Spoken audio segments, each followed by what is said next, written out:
Si me faltan fuerzas para seguir, si todos me abandonan, te tengo a ti.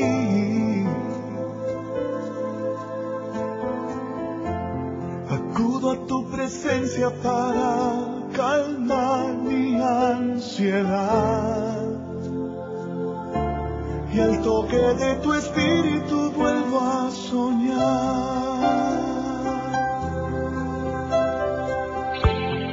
Si me faltan fuerzas para seguir, si todos me abandonan, te tengo a ti.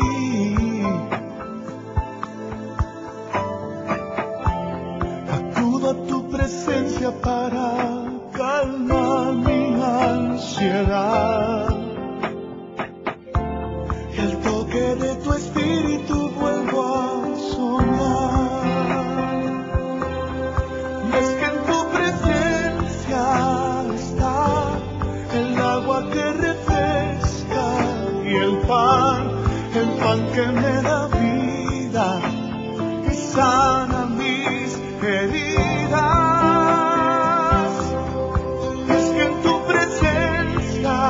Mi Dios, encuentro mi refugio y calor, encuentro una palabra que sana el corazón.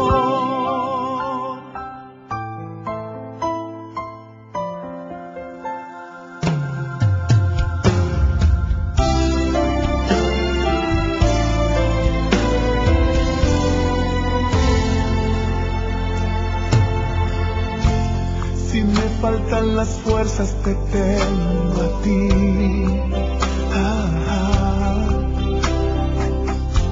Si todos me abandonan, te tengo a ti. Acudo a tu presencia para calmar mi ansiedad, y al toque de tu espíritu vuelvo a soñar.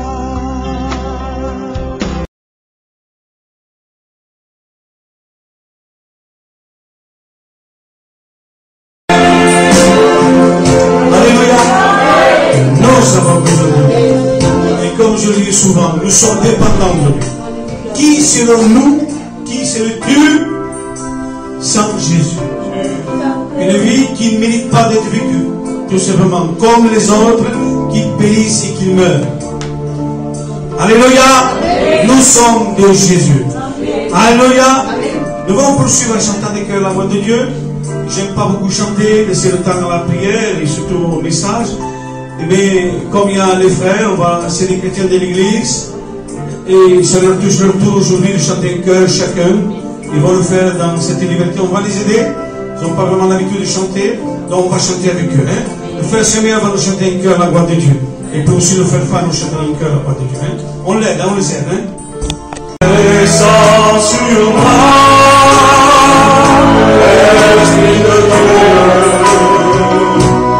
Descends sur moi, l'Esprit de Dieu. Je lève mes mains avec force.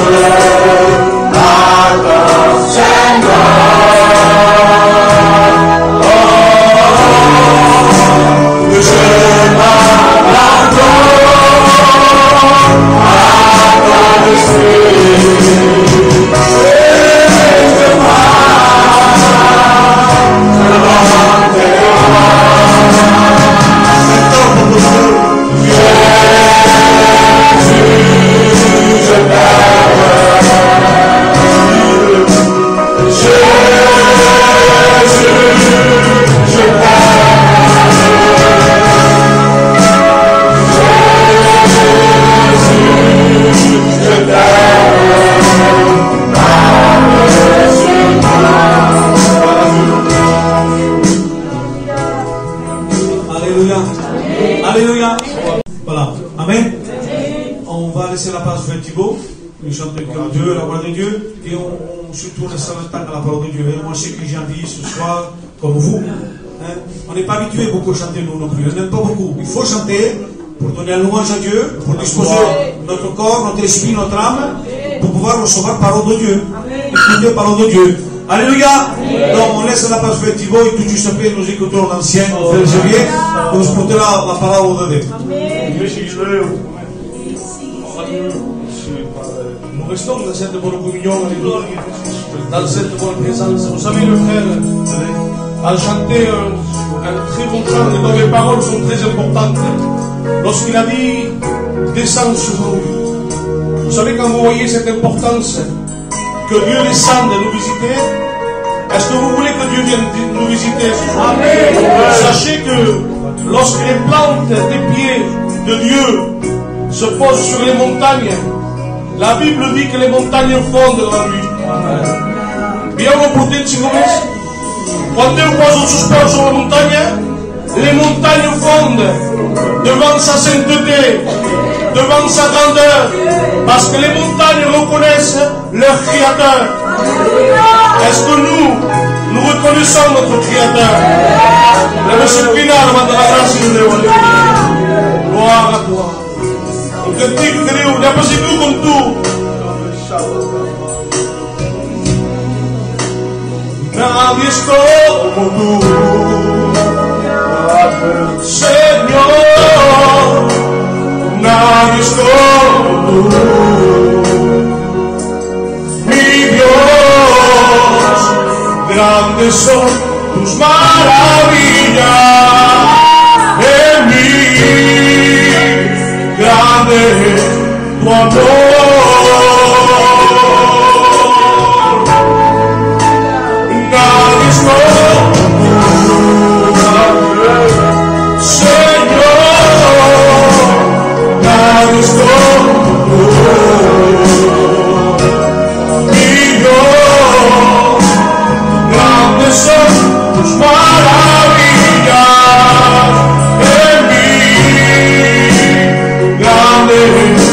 tu amor.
Il n'y a personne qui nous a aimés comme Jésus-Christ. Personne.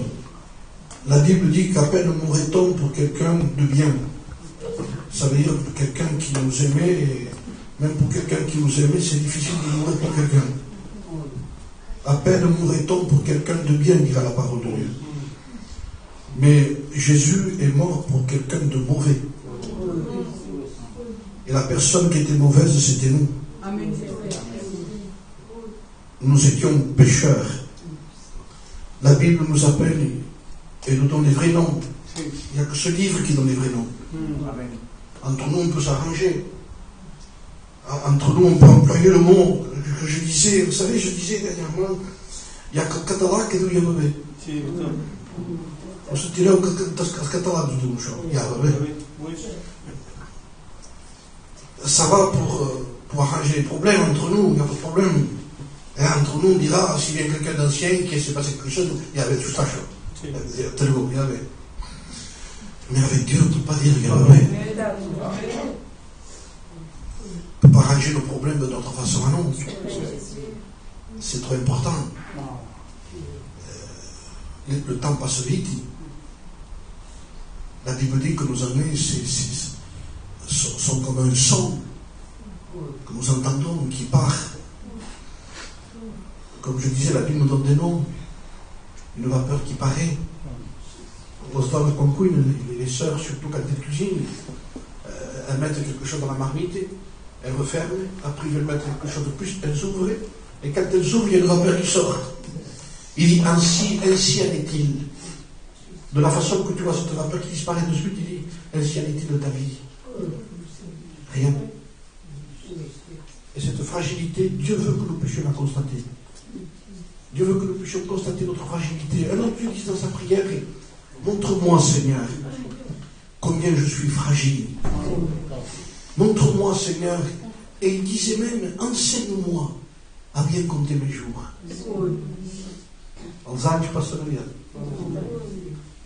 Et la Bible dit que vous le vouliez ou pas, eh bien les amis nous rapprochent du jour fatal.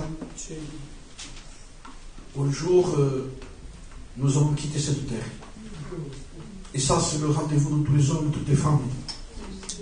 Même si bien on est possible, mais on se demande même à quoi ça sert d'attendre trop tard. Parce qu'à un certain âge, on embarrasse tout le monde. On avait même des familles de chez nous, on de tout, on ne veut plus. Ceux que nous avons aimés, qu'on a fait grandir, on les entend se disputer parce qu'un veut plus nous garder, même ça fait de la peine par rapport à un père. Je vous dis ça parce que c'est la réalité de ce qu'on vit. Donc je vous dis, ne nous donne pas trop d'importance à cette vie, elle passe. Et on s'attache trop aux choses qu'on voit. Et la Bible dit, faut-tu poursuivre du regard ce qui va disparaître. L'œil n'est jamais rassasié, dira la parole de Dieu, de voir. S'arrête jamais il n'est jamais rassasié l'œil. Et l'oreille d'entendre non plus. Ça veut dire que jamais c'est satisfait. On n'est pas satisfait sur la terre. Et quand ce livre est ouvert, ce livre nous montre, comme disait l'homme de Dieu, non pas comment va le ciel. Qu'est-ce que ça nous intéresse de savoir comment ça va là-haut si on n'y va pas? Là-haut, il y a ça, il y a la Jérusalem, il y a des rues pavées d'or. Oui, mais si je ne vais pas, ça sert de savoir. Je ne veux pas étudier comment ça va là-haut, moi. Je veux savoir comment on y va. Amen. Je compte les yeux. Je ne veux pas tout étudier, savoir le retour de Jésus-Christ. Merci Seigneur, il va revenir le Seigneur. Mais il vient pour celui qui est prêt. Il vient chercher ce qui lui appartient. Amen.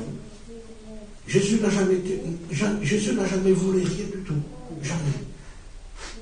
Vous savez que Jésus a toujours été pur. Il n'a jamais rien volé.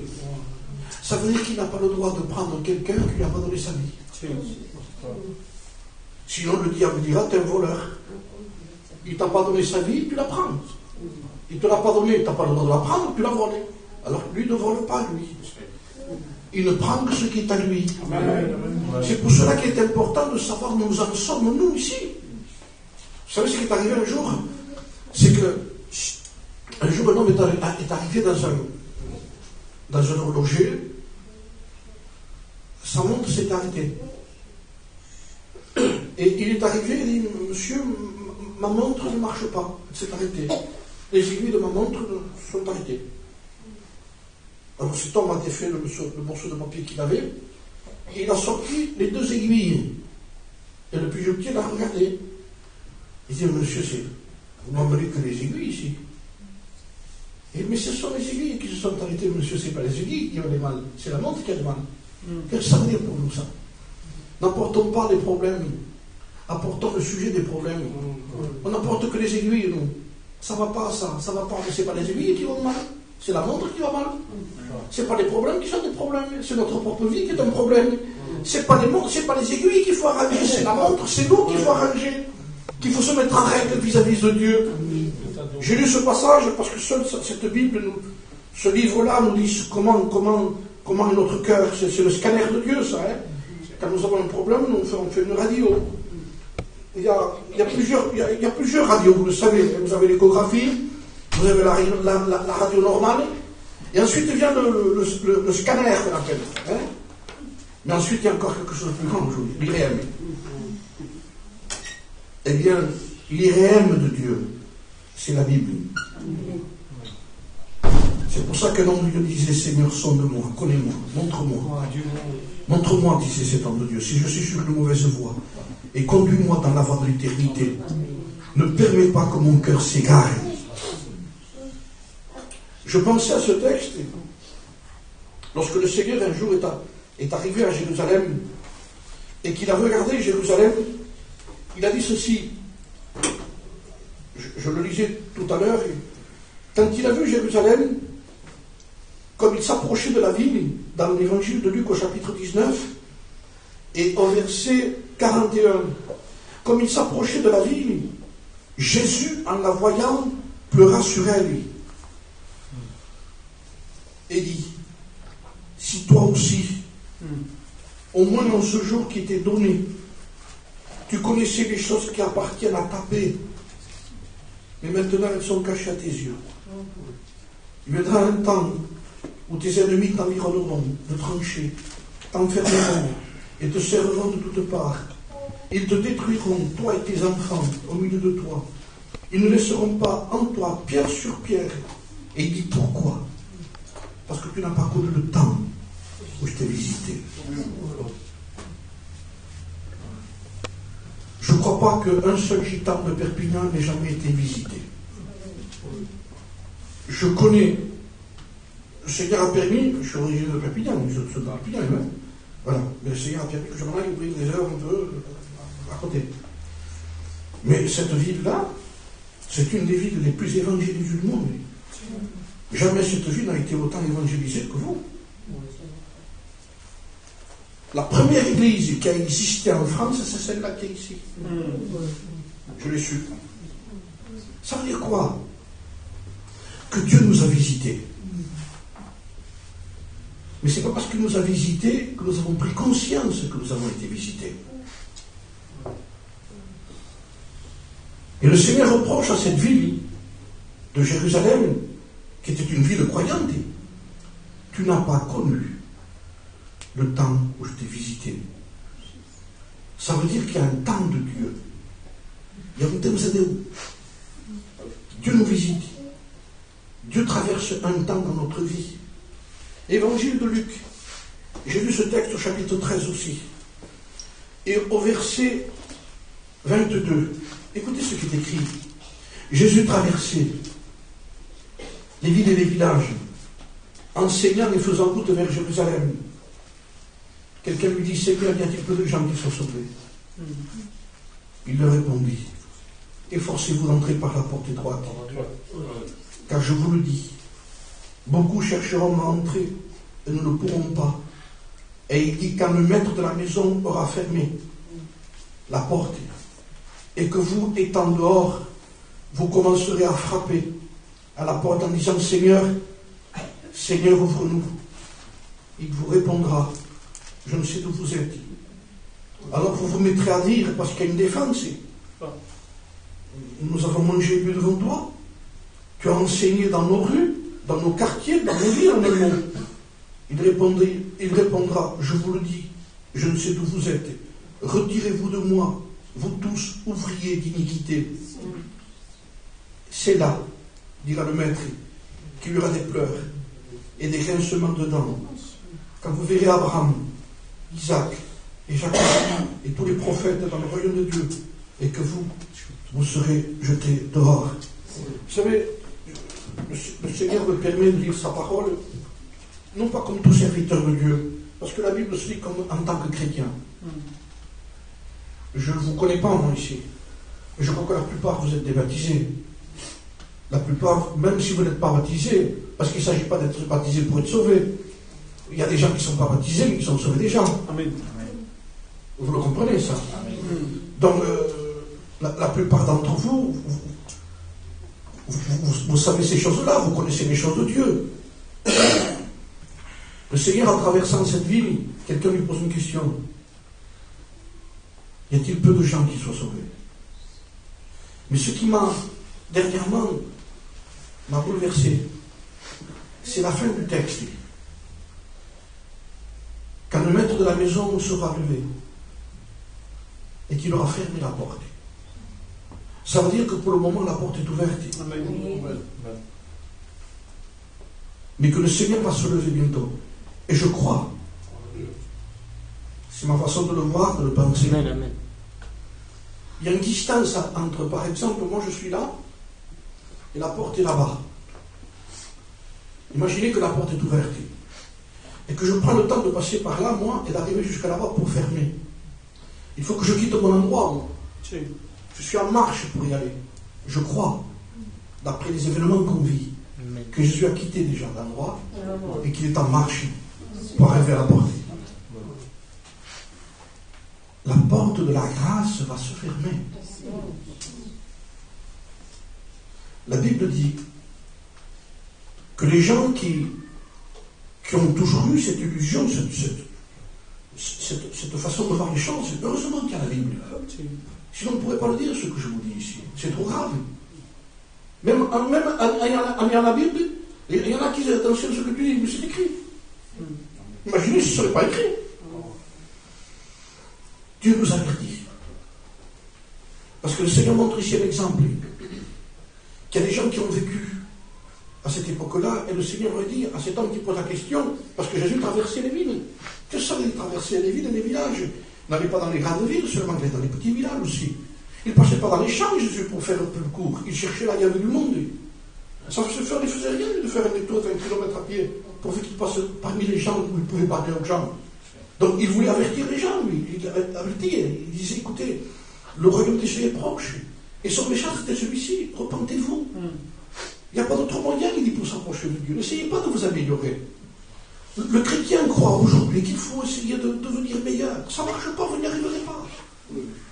N'essayez pas d'être un chrétien, ça ne marche pas. Comment alors? Qu'est-ce qu'il faut faire? Il vous faut un miracle. Il y a des gens qui ont cru que l'évangile c'était essayer de faire mieux. C'est pas vrai. On le fait un temps, après on ne le fait plus. Aujourd'hui, on a des bonnes dispositions. La promesse du Seigneur qu'a fait après, quand on sort, un jour, 2 jours après, ça s'évapore. On ne le fait plus. Alors on se rend compte que toutes nos décisions et toute notre expérience que nous avons sur nous-mêmes ne tient pas. Ça ne tient pas. La Bible dit, ce livre dit, que l'homme ne veut pas et ne peut pas accomplir la volonté de Dieu, parce qu'il y a une loi dans sa vie. Il a la loi de l'entendement, disait l'apôtre Saint Paul. Il comprend les choses. Et on les comprend que ce choque dit. Parlez à n'importe quel gitan, même un rétrograde aujourd'hui, il vous donne l'état de l'évangile.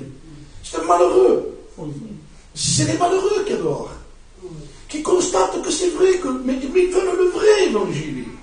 Ils ne veulent pas l'évangile qui est vécu comme ça. Ils sont déçus d'eux-mêmes et ils sont déçus de ce qu'ils ont vu. Parce que ce n'est pas le vrai évangile. Le vrai évangile donne la possibilité de vivre et de marcher avec Dieu. C'est une capacité qui vient du ciel. Ça n'a rien à voir avec la capacité humaine. C'est comme vous mettez la main dans un gant. Je mets ma main, moi. Mais si ma main est une main qui est méchante, et une main qui condamne et qui juge, dans le gant, vous verrez le doigt qui fera ça. C'est cette main qu'il y a. C'est la main qui est mauvaise. Quand elle voudra faire du bien à une personne, mais comme elle a l'habitude de frapper, elle frappera. Elle fera du mal. Si cette main est une main qui vole, pendant un temps, elle fera un peu la chrétienne parce qu'elle a mis un gant spirituel, un gant chrétien. Mais c'est ce qu'il y a dedans qui compte. Et elle va essayer un peu de temps en temps, mais tu sais que faire, quand on va passer à l'assemblée, donc ça c'est le gant, l'assemblée. Mais la main est mauvaise, elle le fera un temps. Autant elle prendra cette scène, mais si elle veut prendre quelque chose, si elle n'est pas convertie, elle prendra quelque chose, elle mettra la poche. Si elle veut juger quelque chose, elle ne pourra pas se retenir, elle fera ça, elle le fera, ça. Et si jamais quelqu'un lui fait du mal, il frappera aussi, c'est la main. Alors qu'est-ce qu'il faut? C'est pas essayer d'améliorer le gant, ça ne marche pas, c'est la main qui est mauvaise. Alors on va essayer de changer le gant, on va essayer de l'améliorer, on va essayer de le peindre, on va essayer de le laver. Il dit, mais ça ne marche pas, c'est le gant qui est mauvais. Alors que fait le Seigneur? Il dit, c'est le dedans. Alors il dit, sors cette main, sors-toi, et laisse-moi mettre moi. Amen. Et quand c'est sa main, quand c'est lui, c'est ce qu'il disait Paul, Christ en vous, l'espérance de la gloire. Amen. Christ en vous, c'est de ne pas être déçu dans notre propre vie. Parce que vous serez toujours déçu de votre propre vie. Mais par rapport à lui, vous ne serez jamais déçu. Si vous le laissez faire, si vous lui donnez la place, si vous ne dites pas, on va essayer de moins juger, mais c'est le doigt qui est mauvais, le doigt est comme ça. On va le couper le doigt, ça ne marche pas. Alors il dit, laisse-moi faire, comprendre cette réalité, que comme un lépreux avait besoin d'un miracle, tu as besoin d'un miracle pour être un chrétien. Quand on lui a donné un paralytique, on ne disait pas, Seigneur, essaye de faire quelque chose pour lui. Alors imaginez que le Christ aurait dit à cette personne, eh bien écoute, puisque tu es là maintenant, que tu es devant moi, on va te faire un peu de gymnastique, un peu d'effort, et comme ça, petit à petit, tu feras quelques petits gestes que tu ne faisais jamais avant. Par exemple, tu n'arrivais pas à prendre la cuillère. Eh bien, avec du temps, de la rééducation, c'est pas de la rééducation, l'évangile. C'est pas de la rééducation. On essaie de faire à quelqu'un qui ne peut pas, il n'y arrive pas. Alors, prends la cuillère, alors il va faire des efforts, lui. Il pousse au village. Le jour où il prend sa cuillère, il arrive là, un peu là. Mais il n'y a plus rien dans la cuillère parce que tout ce qu'il peut faire. Mais lui, on fasse pour lui. Et t'as vu que ça va mieux, hein? Tu essayes de moins mentir. L'autre fois, j'étais au 11 novembre ici, je marchais un peu, et je vois des chrétiens, je leur parle du Seigneur, et il y avait un jeune, j'étais un de petit, dans ce trousse, jeune de 13 ans, peut-être 14 ans, il tout mon ami, tout mon fils, j'ai dit, tu vas à l'évangile, tout ça, t'as démarré par là, je parlais du Seigneur. Et il me dit, non, je suis venu par là. Ah bon, t'es venu ici? Oui, je suis venu voler d'où? Oui. Vous voulez quand même? Celui de Tchoula. Il fait, non, il ne faut pas le faire, ça. Le Seigneur, il donne. Tu te rends compte de ce que tu es en train de faire. Alors, ce soir qu'il a été repris un peu. Parce que c'était un pasteur qui lui parlait. En plus, j'ai un certain âge aussi. Et il me dit, mais non, mais si quelque chose ne me plaît pas, je ne le vole pas d'eau. Vous comprenez l'état d'esprit de la personne? Mais cet état d'esprit qui est sorti comme ça revient pareil par certaines personnes. Certains ont dit, Amunjita de Kapashura, pas le Shura. Mais non, ça n'a rien à voir, ça. C'est la nature qui est mauvaise. On n'améliore pas une vie. Vous pouvez essayer de faire ce que vous voulez. Ça ne marchera pas. Dieu veut nous amener dans un désespoir total. Dieu vous emmène ce soir à réaliser que vous n'y arriverez pas. Il veut que vous arriviez à, comme dira le Seigneur, quand quelqu'un veut aller en guerre avec une autre nation, il dit, avant d'y aller, il s'assoit, il réfléchit avec les hommes qu'il a pour pouvoir y aller. Sinon tu ne vas pas y aller. Tu veux te lever, tu vas devoir une guerre et tu vas perdre la guerre.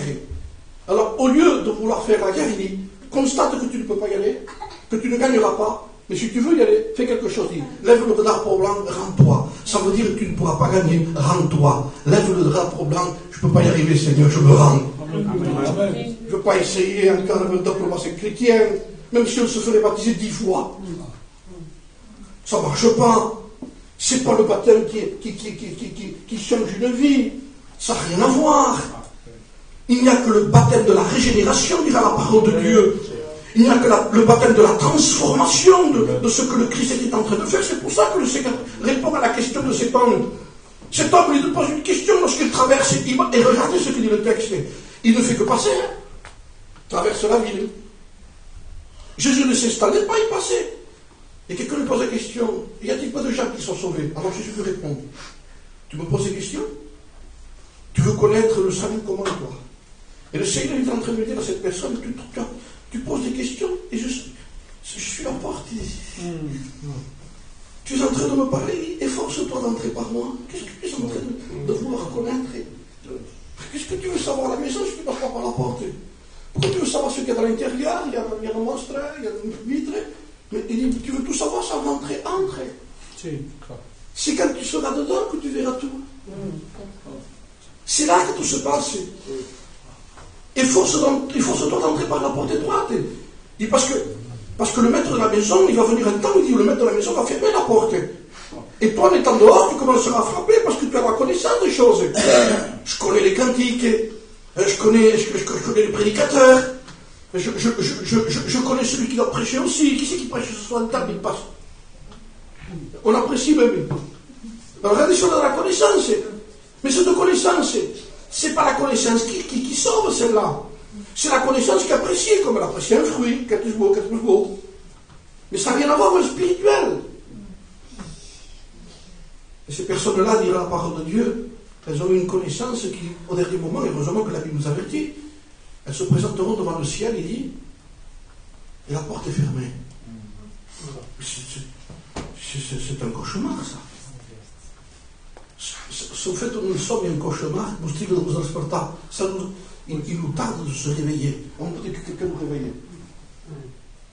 Un cauchemar angoissant, de mauvais esprit. C'est transportant, mais c'est pas rêvé. Mais là, c'est une réalité, dit le Christ. La porte est fermée. Il n'y a plus rien à faire. Mais il essaie de se défendre. C'est pour vous, non? Vous savez comment ça se fait que c'est fermé? Écoutez bien, frères et sœurs, amis qui êtes là. Si c'est fermé en haut, c'est parce que ça n'a jamais été ouvert en bas. Quand quelqu'un se convertit, c'est là que ça s'ouvre. C'est pas là-haut. Là-bas, c'est pas la peine de frapper, c'est fermé. C'est pas la peine de frapper, c'est fermé. Quand on se convertit, quand on se repent, quand on demande pardon à Dieu, quand on ne dit pas Seigneur, je ne vais pas essayer, j'y arriverai pas, je suis un pécheur. J'ai cette nature. Je ne peux pas faire autrement. Même si je fais des promesses, même si je dis je te promets que je ferai, tu n'y arriveras pas. Il y a une loi qui nous amène vers le bas. Je disais un jour, prenez un ballon. Vous savez ça, qu'est-ce que c'est dans la on le gonfle, on l'attache. Je prends le même ballon, la même couleur, au botèche. Mais au lieu de le gonfler comme ça, je prends du gaz ou de l'hélium. Je le gonfle et je l'attache. Je lâche les deux. C'est les mêmes. Hein? La même grosseur, je les lâche. Un monte et l'autre descend. Comment? Qu'est-ce que c'est celui-là qui descend? C'est le chrétien qui n'a pas l'intérieur changé. Il y a un souffle humain à l'intérieur. Et ce souffle n'arrive pas à faire lever le ballon tout seul. On peut donner des coups comme ça. Et une réunion permet à certaines personnes de prendre un peu de hauteur. La réunion lui donne des petits coups comme ça. Et vous avez vu, avec quelques coups, pam, pam, ça y est, après petit peu. Et on dit, ça y est, il est spirituel. Le temps que je le dise à Néné, je le cherche en lui encore en bas. On va l'aider à faire une émission. On fait revenir les cailles, on fait venir les cailles, on fait quelques taquets. On va lui donner l'activité pour qu'il se sente fort, pour se fortifier. On va le faire chanter. On fait beaucoup plus. On le fait frère, il faut de force. Alors on essaie avec ça. Alors le cantique, chante un cantique, ou bien il passe le franc, je ne sais pas moi. Pam, pam, il remonte un peu, ça lui fait du bien. Je parle encore avec lui, en motivant. On le sait que peut tourner. Mais l'autre, je n'ai pas besoin de donner des coups, mon autre. Pourquoi il monte tout seul? Parce qu'à l'intérieur, ce n'est pas un souffle humain qu'il y a. Il y a quelque chose de spécial dedans. Ça veut dire que si ce n'est pas le souffle de Dieu, si ce espèce de Dieu qui a pris notre vie et qui souffle dedans, comme il a fait la création, il fit l'homme et il vit. Il souffla en lui un souffle de vie. Et cet amas de terre est devenu vivant.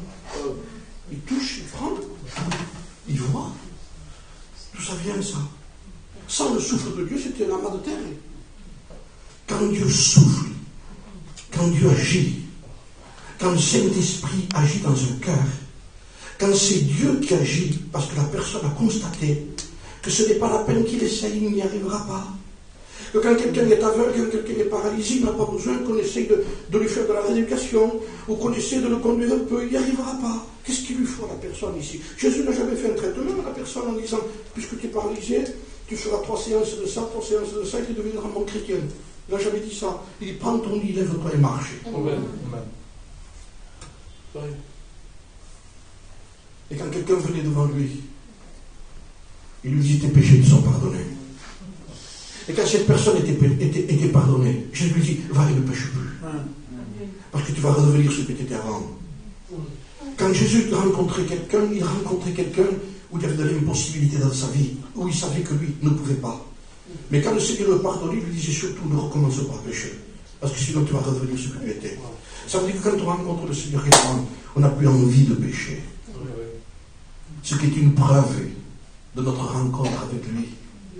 Ce n'est pas une vie qui va essayer d'aller plus haut, parce qu'elle n'y arrivera pas. Mais c'est une vie qui a été transformée à l'intérieur. Amen. Et ça, il n'y a que Dieu qui peut le faire. Amen. Sur ce temps, vous pouvez le faire tout seul chez vous, ça. Et ceux qui font venir aux réunions, mais je te certifie, moi, ce que la Bible dit, que l'homme peut se convertir n'importe où. Dieu partout. Un jour, j'ai assisté au témoignage d'un astronaute américain qui s'appelait James Irwin. Je me trouvais à table, il était là-bas, il était venu pour rendre témoignage. D'abord, il passait le film où il montait dans la fusée, il montait sur la Lune, et vous le voyez ensuite sur la Lune à lui, conduire le véhicule lunaire. Donc c'était un savant. Et cet homme a rendu témoignage après. Quand le film a été fini, il est venu, il a pris le micro et c'est lui qui a parlé. Il a donné son témoignage, il s'est converti là-haut, sur la Lune. Il a demandé à Dieu un signe, quelque chose. Il dit, si tu me le fais faire, ça, quand je descends sur la terre, il dit, je te consacre à ma vie. Et il l'a fait. Il dit, j'ai rencontré Jésus là-haut. Et frères et sœurs, s'il faudrait aller à la Lune pour se convertir, comment on ferait? Mais Dieu est partout. Et j'ai connu après un scaphandrier, quelqu'un qui réparait les bateaux à 7. J'ai écouté son témoignage aussi. Il réparait les bateaux sous l'eau. Il réparait les bateaux avec son scaphandre, sous l'eau. Il fait une prière au Seigneur, il se convertit sous l'eau. Quand il est remonté de l'eau, il est converti. Ça veut dire que Dieu est partout. Dieu est partout. Ce Dieu créateur du ciel et de la terre est partout.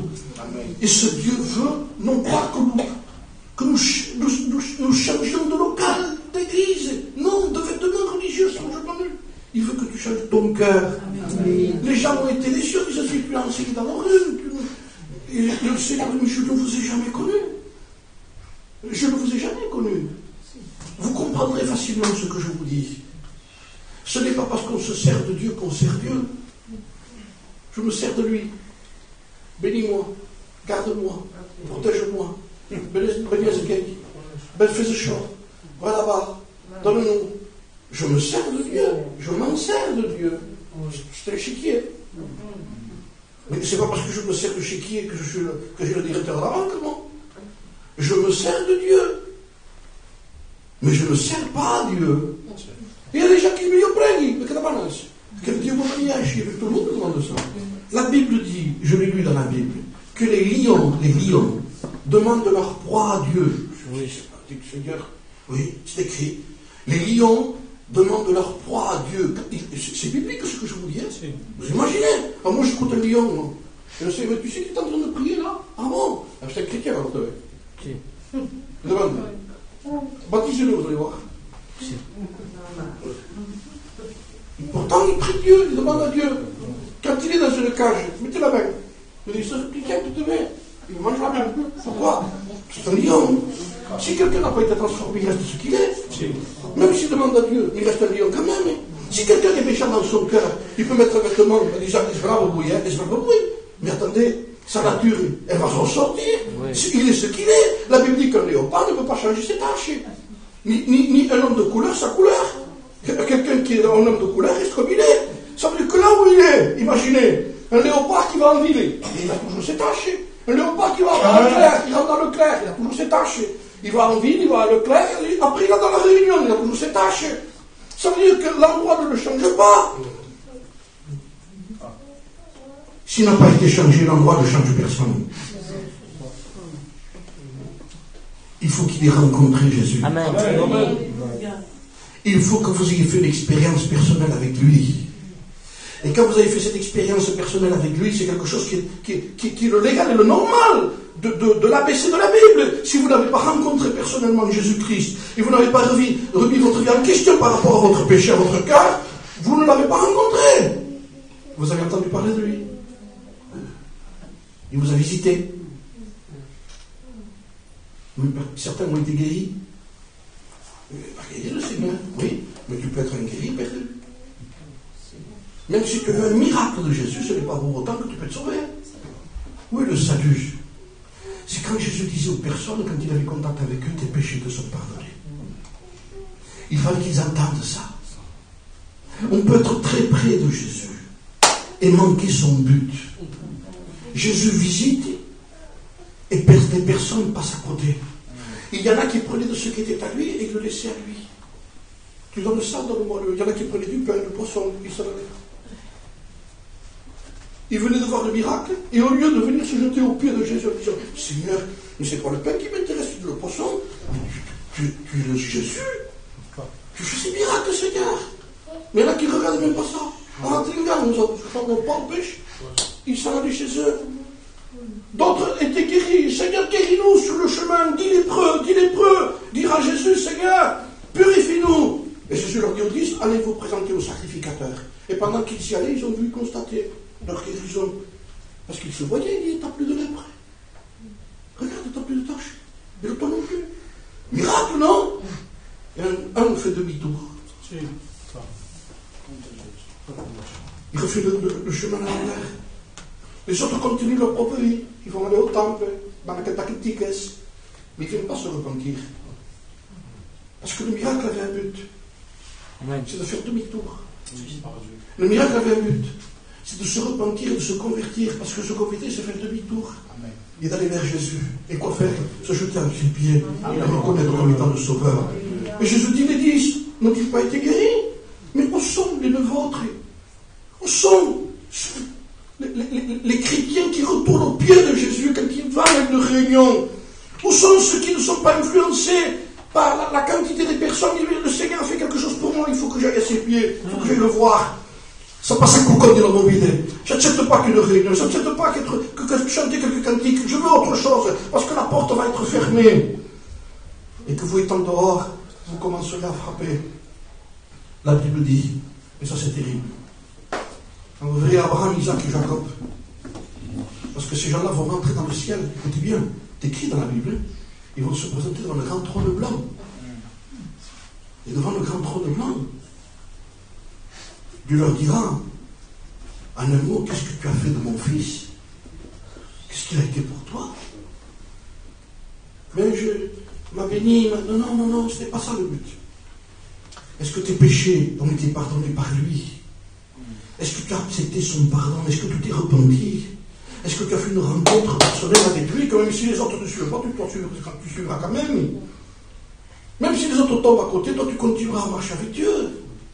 Parce que tu as la grâce dans ta vie. Amen. Vous comprenez? On marche parce on marche parce qu'on est convaincu. Et la Bible dit que ces gens-là, quand le maître leur dira, prenez-le, liez-le, attachez-le, et jetez-le dans les ténèbres du dehors. Là où il y aura des pleurs et des grincements dedans. Ça veut dire que ces gens-là, mais c'est terrible ce que je vous dis. Ils regardent, ils voient l'endroit, ils voient Abraham, ils voient Isaac, ils voient Jacob, ils voient les prophètes, ils verront peut-être de leurs bien-aimés à eux. Je dis aussi, ils le verront ça aussi. Que ce que je vous dis ici soit pour personne. Et voir ça, avoir l'enthousiasme de voir ce royaume des cieux éblouir, le Christ sauveur, Dieu tout-puissant, et dire c'est pas pour toi, pour ça, tu n'en as pas voulu. De tourner de ça. et dire aux anges, jetez-le maintenant là-bas, ce qu'il a choisi lui. Et tomber dans un précipice sans fin. Alors que le Seigneur nous a montré, tu aurais pu rester ici. Il ne s'agissait pas d'être un super chrétien. Il s'agissait d'être vrai devant Dieu. Amen. Et dire, Seigneur, je veux plus jouer avec toi. Je sais ce que tu me demandes. Pas être un chrétien ici, un chrétien et un païen dehors. C'est fini ça. Je veux ta vie en moi, Seigneur. Amen. Je veux l'expérience qui bouleverse ma vie. Amen. Je veux quelque chose qui explose ma vie, Seigneur. Je veux plus essayer de remonter un peu à pente avec quelques prédications et donner des coups à l'homme pour qu'il rencontre pas la hauteur. Seigneur, change mon intérieur. Je veux aussi prendre la hauteur normalement. C'est un miracle, ça vient de Dieu. C'est pas une possibilité humaine. Ne vous faites pas de soucis pour ça. Ils avaient conféré, mais c'est un miracle. Vous croyez que le lépreux disait conféré? Quand il venait devant Jésus, qu'est-ce qu'il va me faire? Si tu le veux, tu peux me rendre pur. Jésus est en sa main. Il le touchait, il dit, je le veux, sois pur. Et à l'instant, la lèpre le quittait. Il ne faut pas plus avoir peur de la mort que du péché. Aujourd'hui, on a plus peur de la mort. Attendez. Ça, c'est la seconde mort, celle-là. La première, c'était être séparé de Dieu. Il y a eu deux morts par l'être humain. Le jour où il a péché. Si tu manges de ce fruit-là, tu mourras. Pour à mes yeux, tu es mort. La preuve dit, je te sors du jardin d'Éden. Parce que l'endroit où je suis, c'est un endroit de vivant. Si je te sors de cet endroit, excusez-moi le mot, pour ceux qui ont perdu quelqu'un et qui sont en deuil, nous avons tous passé par là. J'ai perdu mon père et ma mère, moi aussi, mes oncles. Donc j'ai passé par là et je ne voudrais pas faire du mal à personne. Mais vous le savez très bien que quand on perd quelqu'un, on ne peut plus le garder avec nous. Même le jour où la personne arrive pour l'amener à l'endroit que vous connaissez, c'est le jour le plus terrible, c'est un moment terrible qui arrive là. Parce qu'on ne voudrait pas le sortir. Mais nous sommes conscients qu'il ne peut plus rester ici. Pourquoi? Parce que ce n'est plus son endroit. Il faut qu'il aille dans l'endroit de ceux qui sont morts. Quand l'être humain a péché, Dieu a dit, ici c'est un endroit de vivant. Je suis le Dieu vivant et vrai. Et quand il parlait de quelqu'un même qui était mort, il dit, je suis encore son Dieu, le Dieu d'Abraham, d'Isaac et de Jacob, qui était mort pourtant. Parce que Dieu n'est pas le Dieu des morts, il dit, il est le Dieu des vivants. Amen. Ça veut dire que si on ne s'est pas converti, on n'est pas vivant. À partir du moment où on n'est pas vivant, quand on quitte la terre, il dit, maintenant je ne peux plus te garder, moi, toi. Même en tant que vivant, tu ne peux pas rester en ma présence. Tu peux venir à la réunion, mais tu n'es pas vivant. Tu ne peux plus rester en ma présence. Ça veut dire que tu quittes la réunion, tu es le roi pour la réunion, mais tu retombes dans cet endroit de mort, de péché, d'angoisse, de tourment, dans cet endroit où il n'y a que les ténèbres du dehors qui sont sur toi. Qu'il nous match, quel dommage, oui, mais tu ne peux pas y rester, il dit. Tu ne peux pas y rester. Jésus a dit, l'esclave ne demeure pas toujours dans la maison. L'esclave, c'est quelqu'un qui est dans la maison, qui apprécie la maison. Et qui dit, je crois pas que c'est ta case. Il voit tout, le frigidaire, les bancs, la piscine, tout ce que le bébé, et à un moment donné, il dit, ça finit, il va-t'en. Le Fils, il dit, il demeure toujours lui. Oui, amen. Ne vivez pas comme un esclave spirituel. Vous profitez du bien de la réunion, tel qu'il se boule la réunion, et qu'après il faut la quitter. Il faut que je revienne dans vous comme je vis avant. Ils vont bouster dans l'orgueil, dans la méchanceté, où certaines personnes font de la dépression, parce que quelqu'un leur a fait quelque chose. J'ai vu ce que tu as fait. J'ai vu ce que tu as fait. Tu as vu ce qu'il t'a dit. Tu as vu, et tu t'es laissé dire ça. Tu te rends compte, il passe par la nuit, il ne dort pas de la nuit. C'est vrai, il tourne dans son lit. Attends, demain je lui dirai. On est en bas, il est frais, il dirait. Et l'autre qui arrive, l'autre soi-disant chrétien, ça fait chaud. Au lieu de dire non, de choustache, tu es chrétien, toi. Non, l'autre aussi qui arrive, avec un morceau de bois, la Bible dit faute de bois, le feu s'éteint. Au lieu de dire, il prend un morceau de bois, il vous le met dedans. Hop, ça me fait l'autre là, il s'aime. Le pasteur va souffrir là.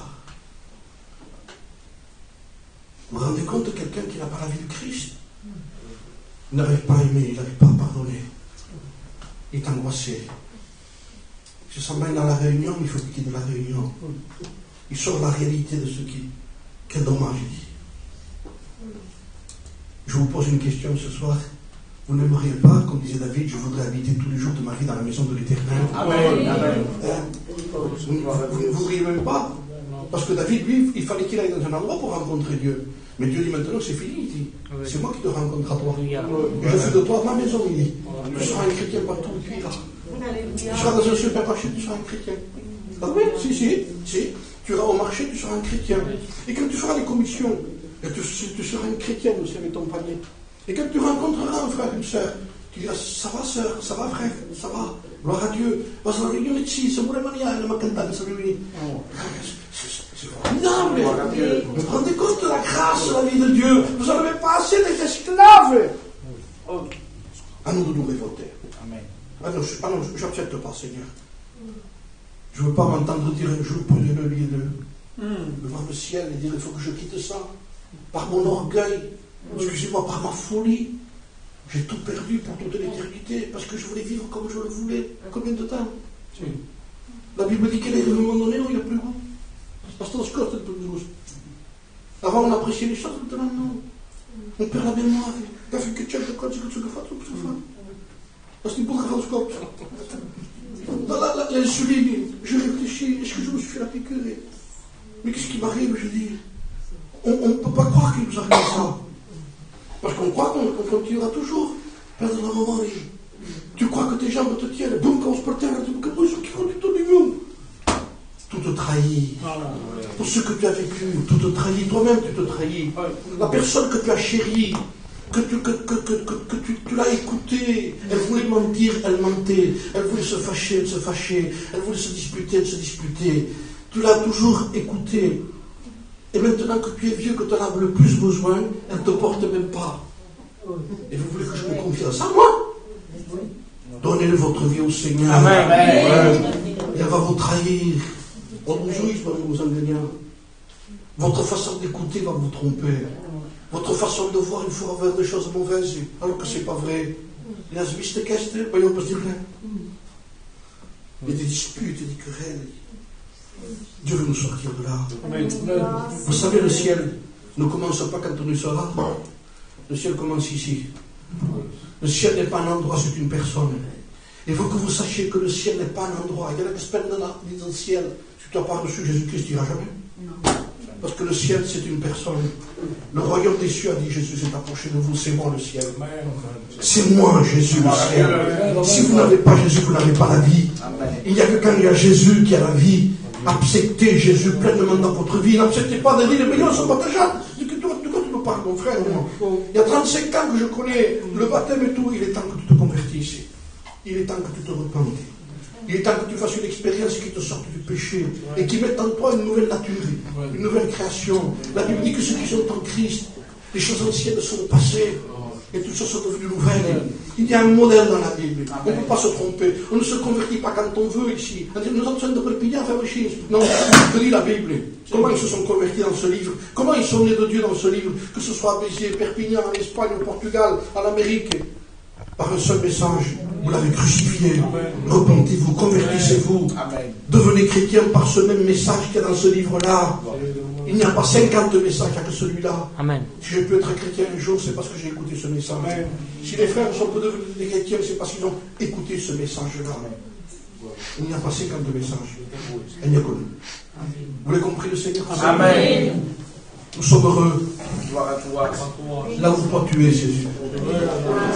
Nous sommes heureux, Seigneur, lorsque toi tu nous parlais. Nous sommes heureux chaque fois qu'on peut invoquer ton nom. Je suis heureux, Seigneur, d'être dans ce local avec mes frères et sœurs. Amen. Je suis heureux aussi, Seigneur, lorsque je prends ma voiture, que je suis tout seul et que je me mets dans un coin là pour te parler. Amen. Et parfois même pour pleurer aussi avec toi ici. Tu vois mon cœur, tu connais nos larmes, tu connais nos soupirs. Tu ne laisses pas, Seigneur, celui qui est malheureux, tu ne l'abandonnes pas, tu ne le délaisses pas. Seigneur, tu nous aimes, Seigneur, et cet amour ne consiste pas à nous bénir dans une réunion. L'amour de Dieu, c'est de pardonner nos péchés. Et non simplement tu pardonnes nos péchés, mais tu nous donnes un cœur pour le plus péché. À celui que ses péchés sont pardonnés, tu lui donnes aussi un cœur pour qu'il ne pêche plus. Sinon nous serions bien malheureux, Seigneur, de savoir que c'est le péché qui nous rend malheureux. Tu nous le pardonnes maintenant et après on recommence dehors. Parce que nous n'avons pas un cœur pour ne plus pécher. Mais toi tu as dit, je mettrai en vous un cœur nouveau. Un cœur qui ne pêche plus. Un cœur du ciel. Je mettrai en vous un cœur nouveau. Un esprit nouveau. Je ferai en sorte que vous suiviez mes voies. J'aurai mes yeux sur vous. Je te conduirai. Je te montrerai. Quelle grâce. Seigneur, quelle grâce, quel privilège quand on s'abandonne totalement entre tes mains. Et qu'on dit, Seigneur, plus moi, mais toi, Seigneur. Plus ce que j'essaye, mais ta volonté à toi. Pas essayer, mais un miracle tien, Seigneur. Fais-le ce soir pour les âmes qui en ont besoin. Au nom de Jésus. Amen. Et il dit ce soir, il n'a pas de notre salut. Je pense plus que jamais, nous avons besoin que Dieu nous interpelle de cette façon pour pouvoir nous faire réaliser où en sommes-nous avec Dieu. Suis-je vraiment un chrétien? Seigneur, est-ce que je te suis comme je dois te suivre? Est-ce que je te sers de la manière que je te souhaite? Parce que parfois on veut servir Dieu à notre manière. On croit peut-être que c'est la meilleure manière, mais c'est Dieu qui décide. Dieu est celui qui forme, c'est celui qui donne un sens à nos vies. Seigneur, nous ne voulons pas nous opposer à cette vie. Nous voulons vivre cette vie de chrétien. Seigneur, merci parce que tu permets que nous réfléchissons ensemble avec l'Église, avec les frères et sœurs, les anciens, comme la jeunesse, comprendre ce qu'est le message de l'Évangile. C'est le miracle de Dieu. C'est pas ce que nous voulons devenir meilleurs, nous l'avons compris. Nous avons expérimenté, je l'ai expérimenté. J'ai vu ma conversion. Et Seigneur, c'est vrai, c'est toi qui changes, c'est toi qui donne ce miracle qui s'accomplit, qui nous donne à te découvrir, à vivre avec toi. Seigneur, que le message puisse apporter ce qu'il doit apporter. Seigneur, fais que les âmes retiennent ce que l'Église puisse prospérer, comprendre ce message de vie, celle qui ne change pas. Celle qui transforme, non pas qu'elle améliore, mais qui transforme. Amen. Merci du miracle de Dieu. Amen. Nous allons rester dans ce recueillement, s'il vous plaît. Et demander au frère Gino de nous accompagner dans cette mélodie pour que cela nous donne à réfléchir profondément.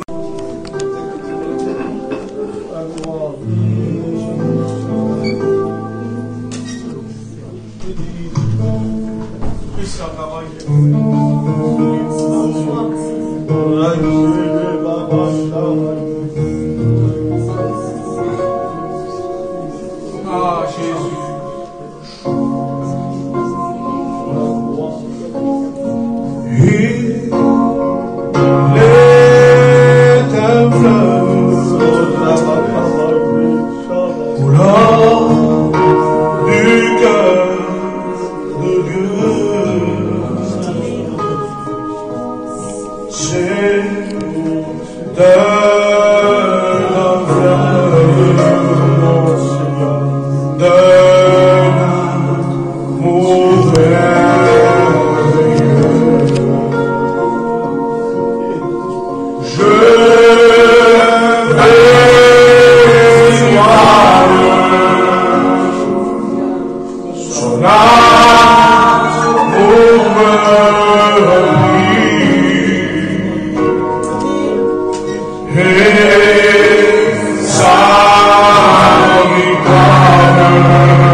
Nunca me has dejado.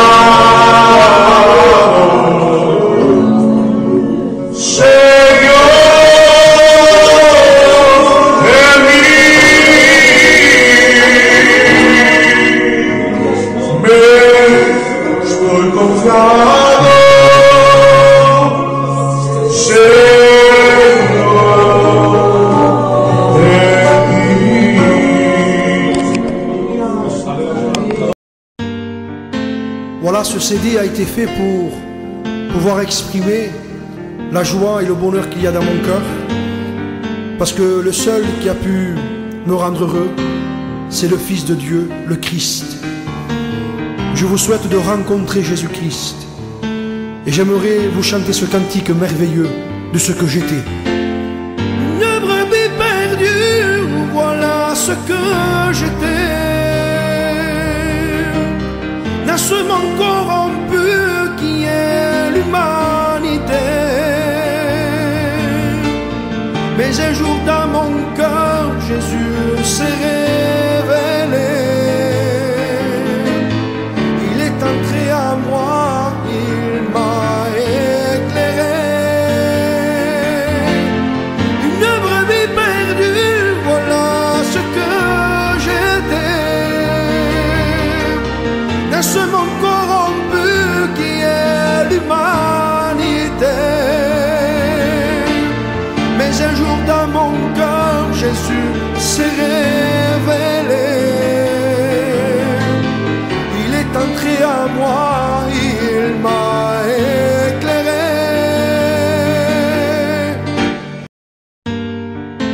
Voilà, ce CD a été fait pour pouvoir exprimer la joie et le bonheur qu'il y a dans mon cœur. Parce que le seul qui a pu me rendre heureux, c'est le Fils de Dieu, le Christ.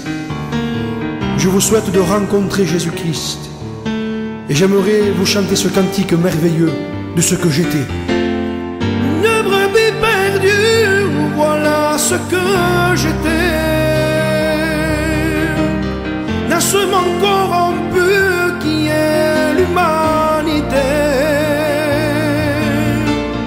Mais un jour dans mon cœur, Jésus s'est révélé. Il est entré à moi, il m'a éclairé.